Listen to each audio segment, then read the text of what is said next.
Iran America കരാർ യാഥാർത്ഥ്യമായെന്ന് Donald Trump. കരാർ ഒപ്പിട്ടത് ഫ്രാൻസിൽ വെച്ച്. ഹോർമുസ് ഉടൻ തുറക്കും. ആണവായുധം വികസിപ്പിക്കില്ലെന്ന് ഉറപ്പ് ലഭിച്ചെന്നും ട്രംപ്. വിജയക്കൊടി പാറിച്ചെന്ന് ഇറാൻ.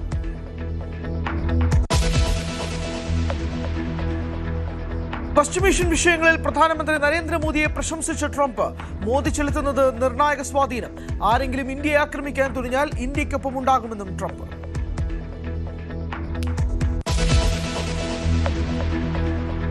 ലോക ഫുട്ബോളിൽ പോർച്ചുഗലിനെ സമനിലയിൽ തളച്ച് കോങ്കോ.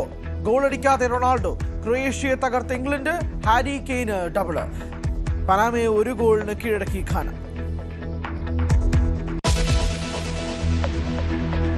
മാസപ്പടി കേസിൽ വീണ ടി ഹാജരാക്കിയ രേഖകൾ വിശദമായി പരിശോധിച്ച് നടപടികളിലെന്ന് ഇഡി. SFIO ശേഖരിച്ച 134 രേഖകൾ ഇന്ന് ഇഡിക്ക് നൽകും. ഇഡി ഉദ്യോഗസ്ഥരെ ആക്രമിച്ച കേസിൽ 3 പ്രതികളുടെ ജാമ്യാപേക്ഷയിൽ ഇന്ന് വിധി.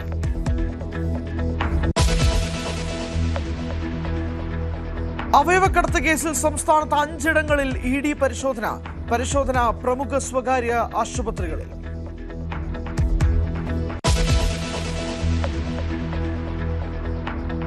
ആലപ്പുഴയിൽ യൂത്ത് കോൺഗ്രസുകാരെ മർദ്ദിച്ച കേസിൽ SIT അപ്പീൽ ഇന്ന് ഹൈക്കോടതി പരിഗണിക്കും.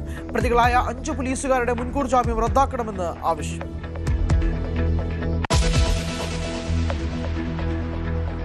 ഗൺമാൻ റിംഗ് റൗണ്ട് ഡ്യൂട്ടി നിയമനത്തിൽ കോൺഗ്രസിൽ തർക്കം. രമേശ് ചെന്നിത്തലയുടെ റിംഗ് റൗണ്ടിൽ BJP-ക്കാരും CPM-കാരുമെന്നാണ് ആരോപണം. പോലീസ് അസോസിയേഷൻ വാട്സാപ്പ് ഗ്രൂപ്പിലും നേതൃത്വത്തിന് രൂക്ഷ വിമർശനം.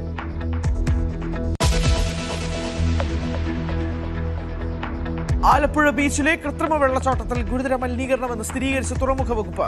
കാർണിവൽ നടന്ന ഭാഗത്ത് മണ്ണ് മലിനപ്പെട്ടു. കോളിഫോം സാന്നിധ്യമുള്ള സ്ഥലത്തെ ജലം അണുനശീകരണം നടത്താതെ മണ്ണിലേക്ക് ഒഴുക്കുന്ന ദൃശ്യം ന്യൂസ് 18.